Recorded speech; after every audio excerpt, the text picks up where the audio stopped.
Good afternoon, everybody. My name is Zach Posner. I'm a co-founder and managing partner at the LegalTech Fund, and we are thrilled to have one of our portfolio companies here today, and that's Ted from Infodash. Ted, thank you so much for spending a few minutes with us. Thanks for having me, ZP. Anybody call you ZP or ZPOS? I get it all. They do now. Yeah, they do now. Exactly. All right. Before we jump in, we always try to do some fun stuff to learn a little about you. If you weren't in legal tech, what would you be doing? What industry or what role would you be passionate about? Wow. So I'm a tech guy at my core. This whole thing started from I used to work at Microsoft and started consulting on the side. So it would be something tech related.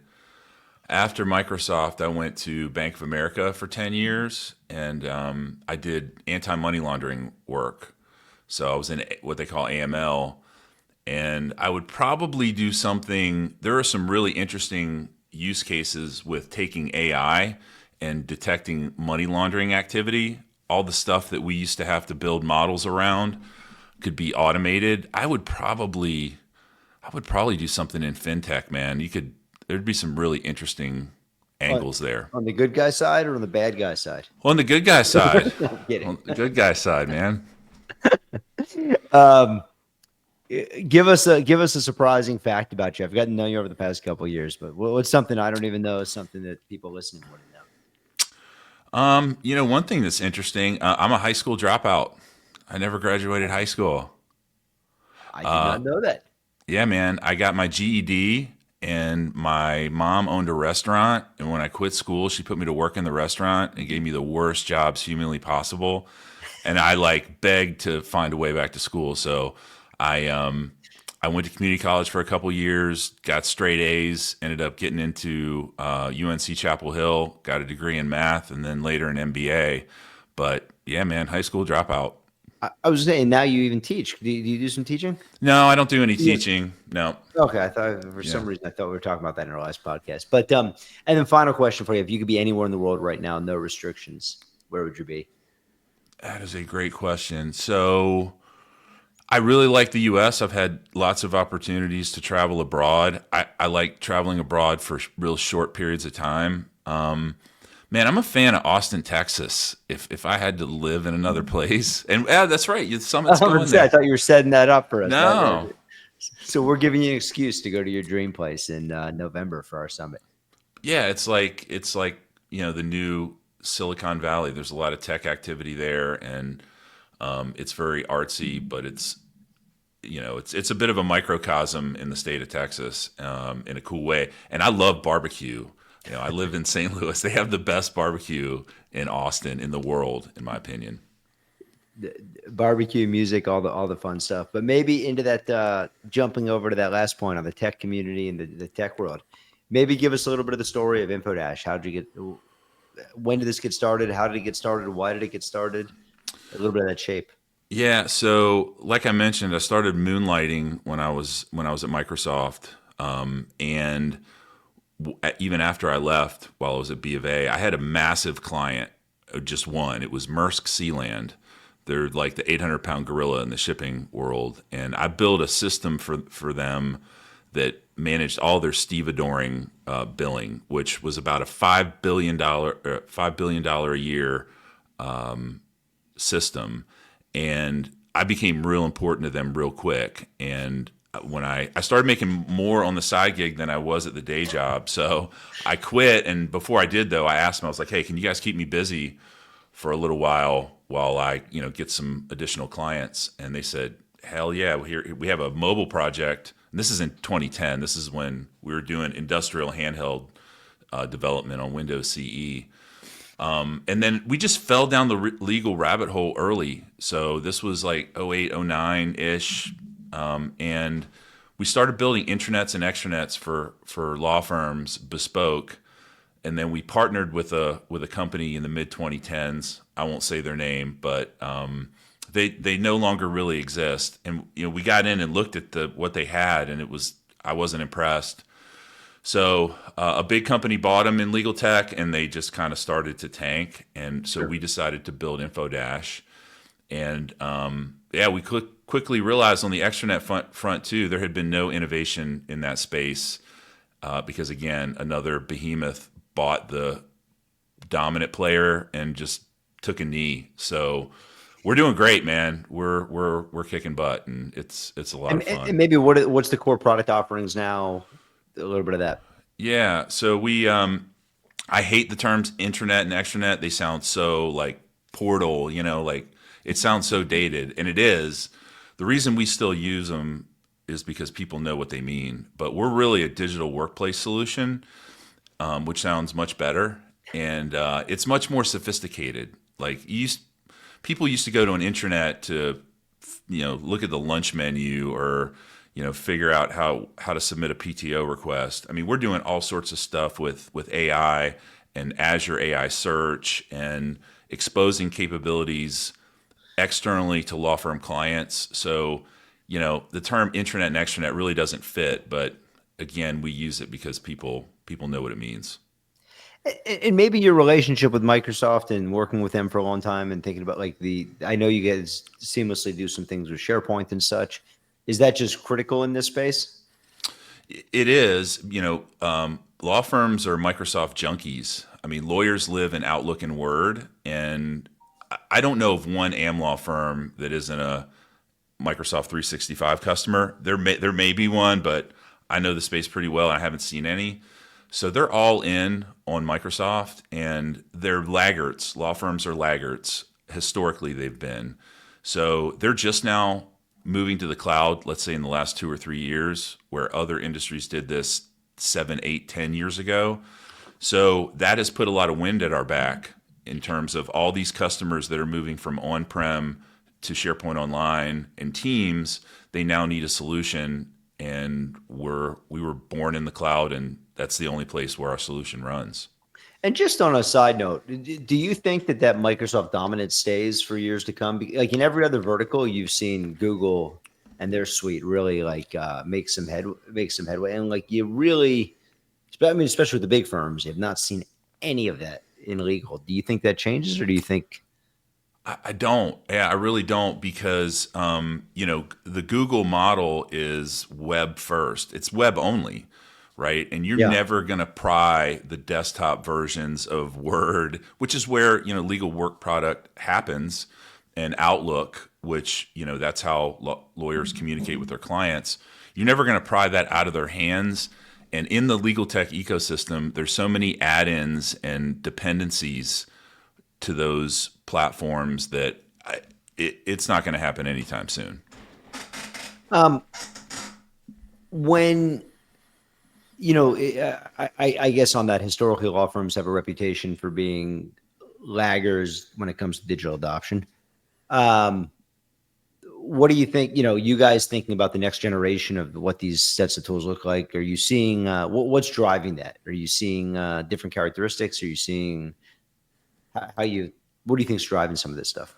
Well, so yeah, law firms have been laggards for a number of reasons. One, capital investment with law firms is a challenge.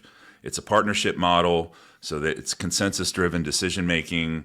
You've got lateral movement where partners can pick up and take a book of business to a law firm down the street. You've got retirement horizons and on XComs where a 5-year break even on a project, which isn't extreme, and you got several people in there that are retiring in 3 years. Why are they going to pony up and invest long term? I've heard big law referred to as like hotel for lawyers. It's like there's a lot of lateral movement, and so I think there's been some challenges. That's one challenge. Another challenge is OCGs from clients.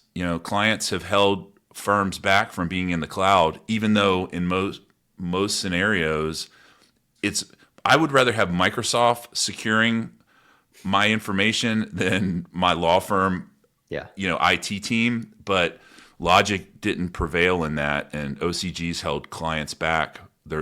Held law firms back from moving to the cloud for many years.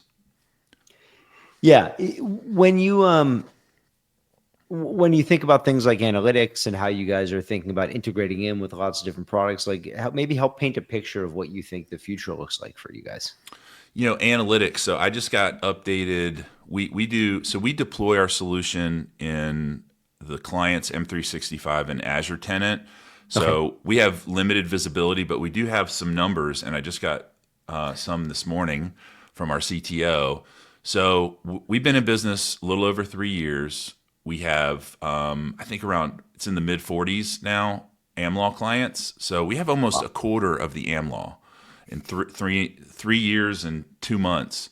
But we have the latest stats: 2.5 million page views a month, 1.5 million searches a month, 7.2 million web parts. So we build like custom web parts for SharePoint Online that you can host in Teams.